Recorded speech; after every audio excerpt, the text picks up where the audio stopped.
Magandang umaga rin sa'yo, Julius. Magandang umaga, Pilipinas. Ngayon nga pong Biyernes, no? Ito nga pong binabantayan natin na low pressure area sa Mindanao ay ganap na pong naging bagyo. At tinawag po natin ito sa pangalang Kaloy. Ngayon nga po, no, dahil mabagal ang pagkilos na tinatahak ng nasabing bagyo, mahalagang bantayan po natin ang latest development hinggil dito. At para nga po bigyan tayo ng update, atin po makakapanayam ngayong umaga si Pag-asa Weather Forecaster Alzar Aurelio. Good morning, Mr. Aurelio.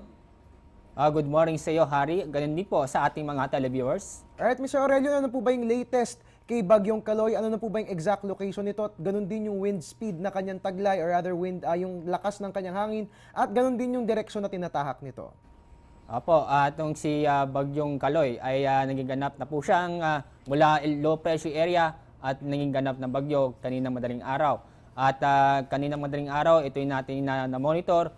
At ito'y nasa layong 360 kilometers east po yan ng Davao City. At inaasahan po, ito mabagal kanyang pagkilos dahil po yan sa isang high pressure area kung saan nakaka-impluensya sa pagkilos ng bagyong si Kaloy.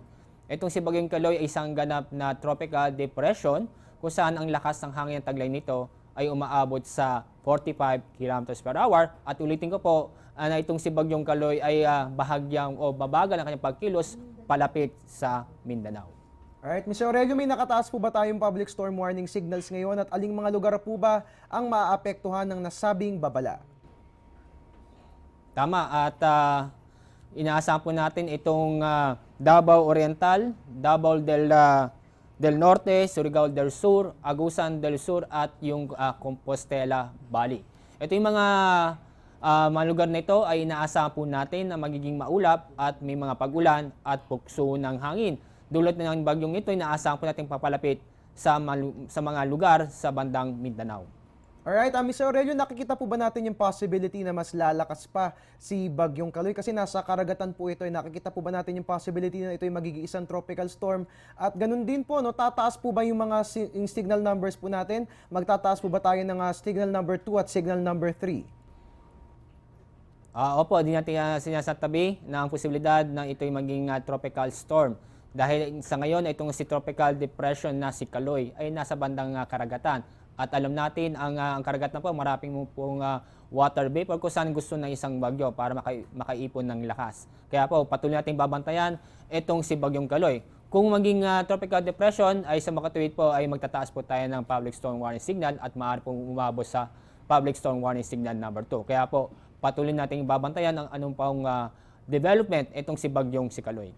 Alright, nabanggit niyo po kanina, Mr. Aurelio, na lumalapit po ito sa kalupaan, no? So nakikita po ba natin yung posibilidad ng paglalandfall o pagtama po ni Bagyong Kaloy sa kalupaan? And if yes, saan po ba itong lugar tatama? Una-una po kapag may mga bagyo sa buwan nito, ang karaniwang track ng isang bagyo kapag sa buwan ng Marso ay pa westward na maaaring tamaan ang Mindanao at yung pangalawang track po ay mag-i-record po siya hindi tatama sa kalupaan. Sa ngayon, itong si Bagyong Kaloy ay nasang po nating lalapit ito sa Mindanao. At posibleng pong tamaan, ito yung Surigao provinces. Alright mga kababayan, narinig po natin si Mr. Aurelio, posible po itong tumama sa may Surigao provinces. So paghandaan po natin yan at patuloy po nating bantayan ang lagay ng ating panahon. Ngayon po Mr. Aurelio, di ba tatama po ito sa ating kalupaan? Pag tama po ba nito, magtatraverse po ba ito sa Mindanao region? At pagkatapos po ba nitong tumama sa ating kalupaan, kailan po ba natin nakikita ang tuluyang paglabas nito mula sa ating PAR at kailan po natin nakikita ang improvement sa lagay ng ating panahon? Opo, sa loob ng tatlong araw, itong si Bagyong Kaloy ay nasa kalupaan ng Mindanao. At di natin masabi kung kailan ito lalabas dahil unang nating babantayan, ito yung after na pagtama ng Bagyong Kaloy sa kalupaan. Dahil po, itong mga lugar dito sa Mindanao, may mga bundok ho dyan kung saan ayaw ng isang bagyo. Kasi ang mangyayari kapag itong bagyo ay tumama sa kalupaan, ay posible pong humina at maging ganap na low pressure area. Kaya po patuloy nating babantayan ang anumang development itong bagyong si Kaloy.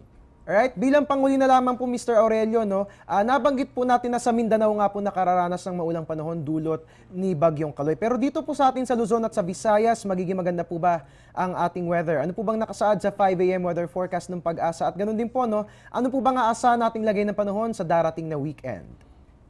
Tama, para sa araw nito ay yung Visayas at yung ganun din ang Luzon ay makakaranas po ng bahagyang maulap hanggang sa maulap na kalangitan na may mga isolated lamang pong pag-ulan or thunderstorm. Bukas, Sabado at Linggo, Itong bahagi ng Mindanao at yung Eastern Visayas ay hindi ganun gaganda ang panahon. Una-una, itong Eastern Mindanao ay inaasang po ng maapektuhan ng bagyong sa Kaloy at yung lalabing bahagi ng Mindanao at yung Eastern Visayas ay inaasahan po natin sa Sabado at Linggo magiging maulap at may mga light to moderate rains at thunderstorm.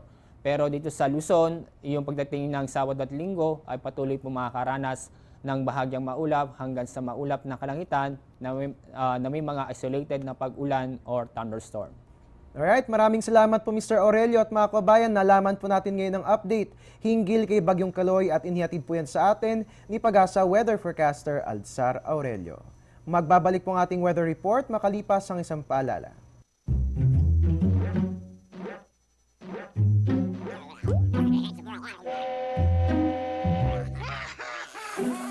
Worried kung nasaan ang package mo? Sa Air 21, worry-free!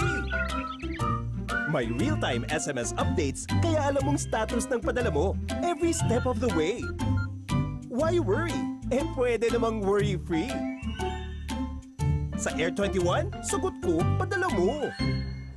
At yan po muna ang latest mula rito sa Pag-asa DOST. Mga kabayan, patuloy nga po sa pagkilos si Bagyong Kaloy kung kaya't patuloy din po natin babantayan ang lagay ng nasabing weather disturbance. Para po mag-updated kayo palagi oras-oras at minu-minuto, please follow us on Twitter at Panahon TV and please like our Facebook page. Hanapin lamang po yan, panahon.tv.